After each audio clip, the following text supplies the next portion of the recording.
네, CBS 라디오 박종현 판승부 함께하고 계십니다. 국민의힘 한동훈 비대위원장은 오늘 8명의 비대위원을 임명을 했고 이재명 더불어민주당 대표는 정세균 전 국무총리를 만났습니다. 총선 시기에 더 빨라진 느낌인데요. 이 시간에는 이재명 대표의 사퇴와 통합비대위 구성을 촉구하고 있는 더불어민주당 이원욱 의원을 모시고 정치권 문제 짚어보겠습니다. 의원님 어서 오십시오. 안녕하십니까. 네, 진 교수님. 안녕하세요. 안녕하세요. 자, 일단 민주당 얘기부터 시작해 보겠습니다. 자, 오늘 이재명 대표와 정세균 전 총리가 만남을 가졌는데 일단 정세균 총리는 혁신 경쟁을 선도해달라, 당 분열을 수습해달라 주문을 했고 이재명 대표는 혁신에 최선을 다하겠다 이렇게 답변을 하셨는데 오늘 만남 의원님 어떻게 보셨습니까? 현에 살수 뭐 벼랑 끝에서 손을 놔야 된다 그렇죠. 이런 표현까지 사용하신 걸 보면은 제가 여태까지 봐왔던 지금거리에서 봐왔던 정세균 총리. 의장님은 예. 굉장히 그 간접화법을 많이 사용하시고 그러거든요. 예. 근데 아마 오늘 그 정도에 달하면 정말로 쓸 수 있는 최고의 표현을 사용하신 것 같습니다. 낭떠러지에서 손을 떼라 뭐 이 정도 네, 표현이었기 네. 때문에 얼마 전에 한번 뵈셨잖아요, 의장님 직접. 예. 그때랑 톤이 좀 어떠셨는지도 궁금하거든요. 뭐 그때 제가 이제 방송 나와가지고 한번 옮기기도 좀 했었는데 예. 야 비공개 때 얘기한 걸 그렇게 옮기면 어쩌냐.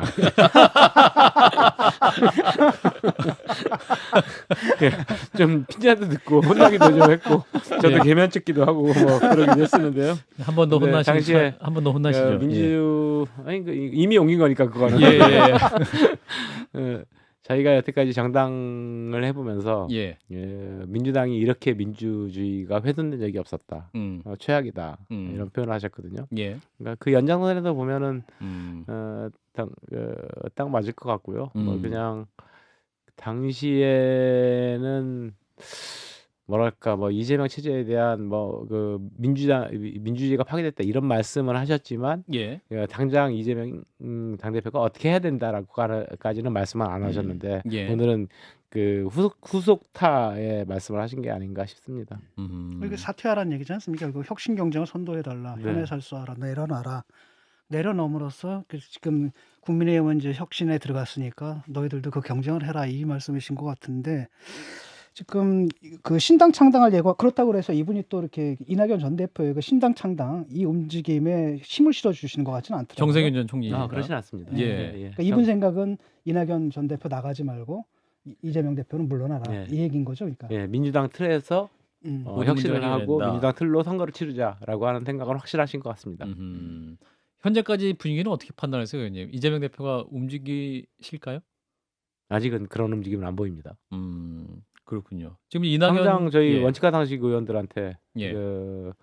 저희가 31일까지 어떤 시한을 주겠다라고 얘기를 했는데도 불구하고 수차례에 걸쳐서 예. 저희한테 직접적인 대화의 제스처라든가 이런 것들이 한 번도 없으니까요. 간접적으로는 있었습니까? 없었습니다. 아하, 그렇군요. 그 내분 의원들 모두에게 없었던 네. 상황인 거죠. 그럼 이제 신당 창당 근데 약간 예. 그러니까 어떻게 느낄지 모르겠어요. 그러니까 이낙연 대표하고 전 대표하고 이재명 그 대표하고 이제 뭐 통화가 오갔고 뭐 예. 문자가 오갔다 이런 보도가 있었지 않습니까? 예. 그 이후에 이낙연 대표께서 윤영찬 의원하고 얘기해라. 그래서 이제 윤영찬 의원하고 김영준 의원하고는 이제 만났는데 예. 그것이 또 윤영찬 의원은 또 원칙과 상식에 있기도 하단 말입니다. 예. 그러니까 이것이 당 지도부 입장에서는 이재명 대표 입장에서는 아니 똑같은 사람이니까 원칙과 만난 상식과도 거지 이렇게 소통을 한 거다. 해석할 수도 있겠지만 어찌됐든 저희 아. 윤영찬 의원하고 저희가 같이 얘기를 해봤을 때 우리한테 한 건 아니고 이낙연 대표의 대리인으로서 만난 것 같다라고 하는 판단입니다. 신당 창당을 예고한 이낙연 전 대표의 경우에는 지금 문재인 전 대통령 예방을 추진한다 그러는데 뭐 무슨 의미가 있을까? 문재인 전 대통령이 뭐 힘을 실어주기도 뭐하고 또 그냥 돌려보긴 하기도 뭐하고 이분도 참 난감하실 것 같은데 대통령 입장이라면. 아마도 예우 차원 아니겠습니까? 그러니까 예우. 문재인 정부의 1기 총리로서 예. 제가 이제 새로운 선택을 한다라고 한다면 그거에 대한 이유도 설명을 드리고 예. 뭐 이런 예우 차원이라고 보여지는데요. 그렇군요. 그래서 이제 계속 이제 당내 통합을 위한 방안으로 당내에서는 이제 전직 세 분 총리를 공동 선대위원장을 모시는 방안도 논의되고 있는 것 같습니다. 근데 이 부분에 대해서 의원님은 꼼수라고 비판을 하셨죠. 사실은 이게 선대위원장이라는 것이 명확한 또 그게 권한도 없는 것이기 때문에 사실은 이게 유명무실한 게 아니야 이런 비판도 있긴 합니다. 아니 그 제가 꼼수라고 표현한 게 아니고 예. 대마왕급 꼼수다 이렇게 아 표현했습니다. 대마왕급 꼼수다. 왜 대마왕급 꼼수입니까? 그러니까 자기 본인이 예.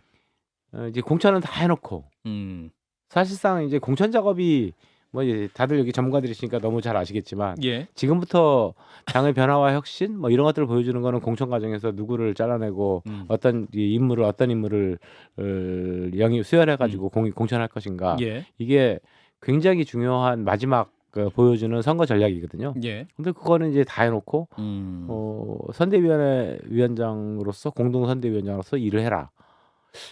일단 예우가 아니고요. 예. 전직 총리 세 분을 어떻게 공동 선대위원장으로 모셔라라고 얘기를 할 수 있을까? 그런 발상이 어떻게 나올 수 있을까에 대해서는 전 참으로 좀 발상 자체가 정말 황당하다 이렇게 느껴지고 예우 차원에서.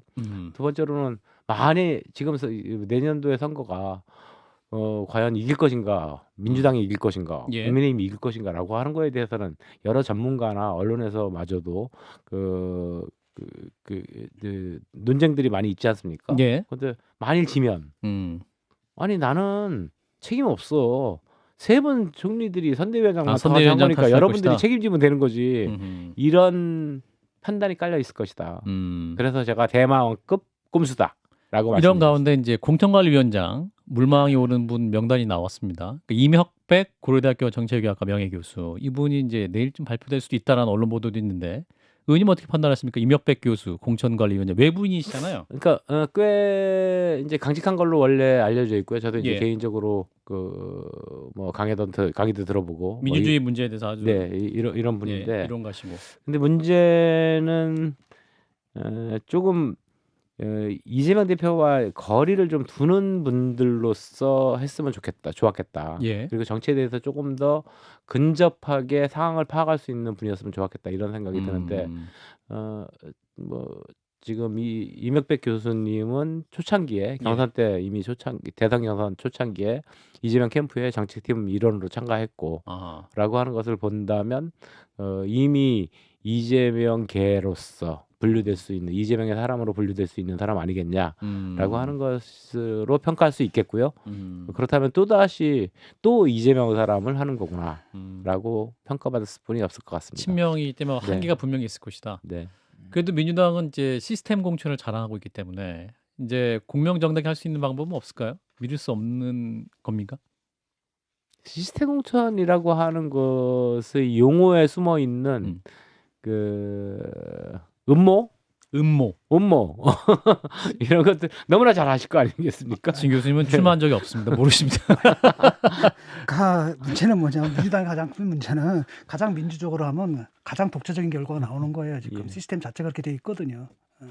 어떤 시스템이 적인 요소가 음모라고 판단하십니까, 의원님? 그러니까 지금 이제 민주당의 그 경선 제도라고 하는 게 지금 뭐 어떻게 이게 개별적으로는 조금씩 이게 편차를 두지만은 하여튼 보편적으로는 당원 50%, 그다음에 여론조사, 지지.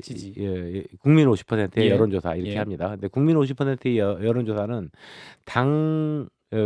국민의힘을 지지하는 지지자를 제외하고 나머지 무당층과 민주당 지지자를 대상으로 해가지고 조사하는데요. 이른바 그거는 역선택 방지를 위해서 한다라고 하는 건데 그게 저희가 역대 선거를 봐도 당원 조사하고 국민 여론 조사하고 차이가 편차가 크질 않습니다. 그렇다고 한다면 지금 이재명 대표에 대한 당원들의 지지도가 굉장히 높게 나오고 있는 상황에서 그러니까 이제 친명파리, 이재명파리라고 하는 용어들이 계속 나오고 있고 경력에도 나는 이재명을 쓰고 싶어. 안 돼, 못 써. 뭐 이런 것들이 지금 논쟁이 계속 논란이 되고 있지 않습니까? 그러니까 결국에는 이재명의 측근들이라고 생각되는 사람들, 뭐 이재명의 자객이라고 생각되는 사람들, 이런 후보들이 자객. 굉장히 높게 나올 수뿐이 없는 그런 시스템을 이미 구축돼 있다라고 하는 거죠. 근데 의원님 그렇긴 하지만 그래도 현역 의원에게 도전하는 원외 인사들의 경쟁력이라는 게 더 잘 아시겠지만 사실 현역은 넘사벽이잖아요. 그게 그 이재명을 판다고 해서 실제로 동네에서 경선을 하면 그러니까 국회의원들이 그전에 느껴보지 못한 위협을 느껴볼 수는 있겠지만 그래도 실질적으로 그 경쟁을 뚫고 현역 의원을 이기는 그런 사례들이 속출하기는 어렵지 않을까요? 아니 과거에도 그렇지는 않았습니다. 그러니까 음. 역대 민주당의 그 교체율, 예. 후보 교체율, 현역 의원 교체율이 예. 거의 한 50% 정도 됐거든요. 그러니까 과거에도 뭐 경선을 하면 어떤 식으로든 경선을 하면 지는 경우가 있었고 뭐 불출마하는 경우도 있었고 뭐 이런 것들도 전도 있고 뭐 하위도 빼내기도 하고 그랬지만 네네. 제 말은 이제 경선으로만 놓고 보면 이재명 예를 들면 지금 뭐 혁신회의가 그렇게 하고 있는데 혁신회의의 멤버라고 해서 현역 의원에게 도전하면 과연 성공하겠느냐 쉽지 않을 것 같거든요. 그러니까 그게 그러니까 지금의 민주당 의원들, 민주당을 지지하는 굉장히 많은 사람들이 예.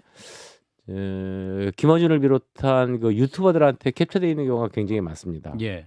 거기 한 40여 개 정도 된다고 알려져 있거든요. 유튜브 채널이 예. 그러니까 그 40여 개를 하루 종일 듣고 계시는 거예요. 우리 당원들이나 지지자들이. 그러니까 거기에서 마지막 마케팅을 해주면 굉장히 파괴력이 있을 수가 있고 예. 실제로 그런 것들 때문에 일부 유튜버들은 예. 그 신인들이라든가 아니면 이제 현직 비례대표 의원들 뭐 이런 의원들하고 계약을 해가지고 그 마케팅을 시작을 했고요. 거기 또 비즈니스가 모델이 만들어지는 거죠. 네. 예전에 참여정부 초기에 있었거든요. 서프라이즈가 그렇게 했었지 옛날에. 그래서 이런 가운데 이낙연 대표는 신당 창당이라는 카드를 갖고 계신 상황 아닙니까? 그런데 원칙과 상식에 있는 네 분의 의원들은 뭐 무엇을 주장하고 계시는 것인가? 31일까지 기다린 다음에 그러면은 네 분 함께 행동하는 겁니까? 아니면 각자 또 다른 그림이 있습니까? 그 말씀은 여러 번 드렸는데요. 예. 저희는 이제 공동 행동한다. 공동 행동한다. 예. 그 선택지는 이제 여러 가지가 있는데 아직까지도 그 선택지의 문제에 대해서 결론을 낸 건 아닙니다. 그러니까 뭐 첫 번째로서는 이제는 더 이상 그 당의 변화는 바랄 수 없을 것 같아. 그러니까 우리 패배를 인정하고 경선 준비 열심히 하자. 당 내에서 뭐 이럴 수도 있고. 당 내에서 항복이죠. 항복. 패배를 인정하고 두 번째 야 이 혐오 정치판에서 정말 뭘 또 해보냐. 예. 우리 그냥 불출마 선언? 불출마하고 후진들한테 대신 당에다가 어떤 일정한 조건들을 좀 주자. 예를 들어서 뭐 우리는 좀 이렇게 참신한 청년이 좀 왔으면 좋겠다. 예. 그래서 미래를 좀 밝혀갈 수 있는 그러한 후진들한테 자리를 물려주자. 이런 방법도 있을 수가 있겠고. 예. 세 번째로는 뭐 난 이제 민주당에 도저히 못 있겠어. 그냥 탈당하고 그냥 그 신당? 혹은? 아니 그것 또한 이제 하나인데 예. 탈당을 하고 그냥 나 정치 활동을 그만둘래. 뭐 이럴 수도 있겠고. 네 번째는 탈당하고 새로운 정치를 모색을 한번 해보겠다. 이럴 수 있겠고 그 한 네 가지 정도의 선택지가 남아 있는 것 같고요. 예. 그거에 대해서는 저희가 12월 30일까지 일단 기다려 보고 나가지고 판단하자. 그래서 아마 한 1월 초순 이제 다음 주입니다, 이런 사실은. 직후에 한번 그 최후통첩의 기자회견 같은 거를 하고 이렇게 해볼 계획을 갖고 있습니다. 이거 안 될 거라는 거 너무나 명확하지 않습니까? 이재명 대표는 대표직을 내려놓을 생각도 없는 거고 뭐 선거제 그냥 자기가 사실 공천 줄 수 있는데 그걸 왜 차버리겠어요? 그냥 그대로 가는 거고 또 이분은 또 안 그러면 안 살 수가 없거든요. 자기 생존을 위해서라도 그런 건데 사실 그분으로서 받을 수 없는 요구를 하시고 이게 겁절될 건 뻔히 안단 말이죠. 그럼 국민들이 답답한 건 뭐냐면 그 다음에 너의 행동 플랜을 봐라 보여달라라는 건데 그런데 뭐 나 개인적으로 그때는 우리가 개인적으로 이러면 이제 국민들이 볼 때 황당한 거거든요. 그렇다면 자기들의 행동에 대해서 국민들한테 지지를 구했다라고 한다면은 거기다가 또 공적인 책임을 지는 모습들을 좀 보여줬으면 좋겠는데 지금 말씀하시는 거 보니까 항복하자, 낙향하자 이런 것들은 사실 이건 자기 개인의 문제로 보고 계시는 거잖아요. 아니 그렇지 않습니다. 그거 공적인 문제죠. 예. 예를 들어 아까 만약에 불출마를 하고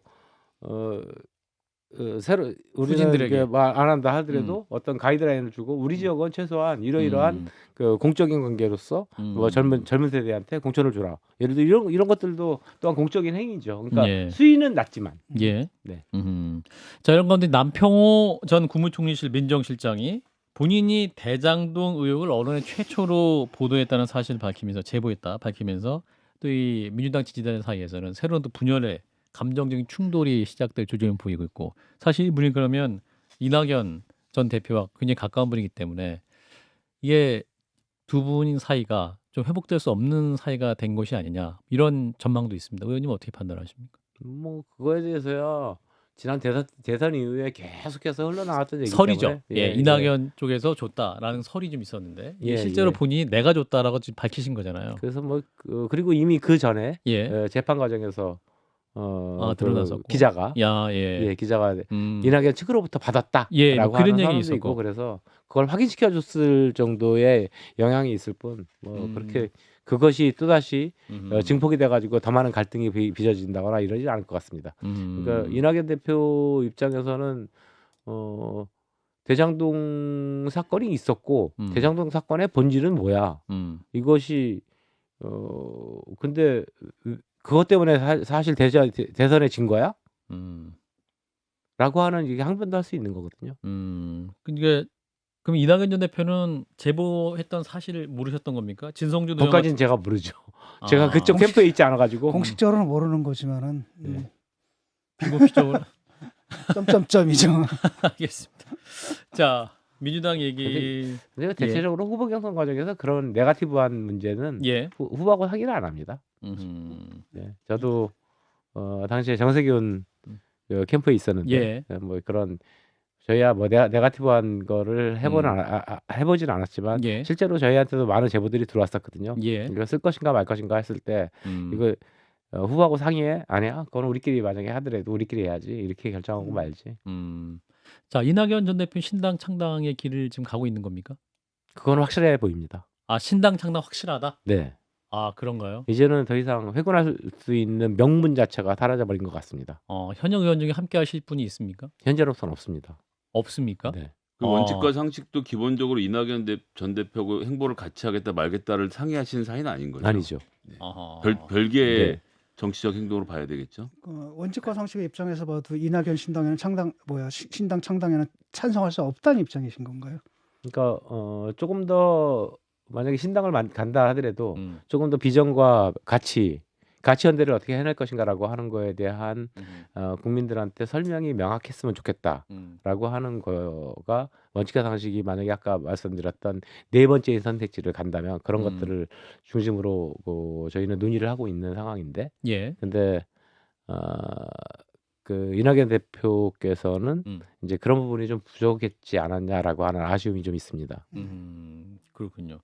신당 창당 확실한 수순이다. 시간이 얼마 남지 않아서 한동훈 비대위가 출범을 했습니다. 이제 일각에서는 이준석 전 대표를 한 굉장히 젊은 대표가 있었고 한동훈 비대위 역시 73년생 한동훈 굉장히 젊은 또 당 비대위원장에 등장을 했고 그런 면에서 민주당은 혁신이 너무 부족한 것이 아니냐. 한동훈 비대위 민주당이 얼마나 큰 위협이 될까요?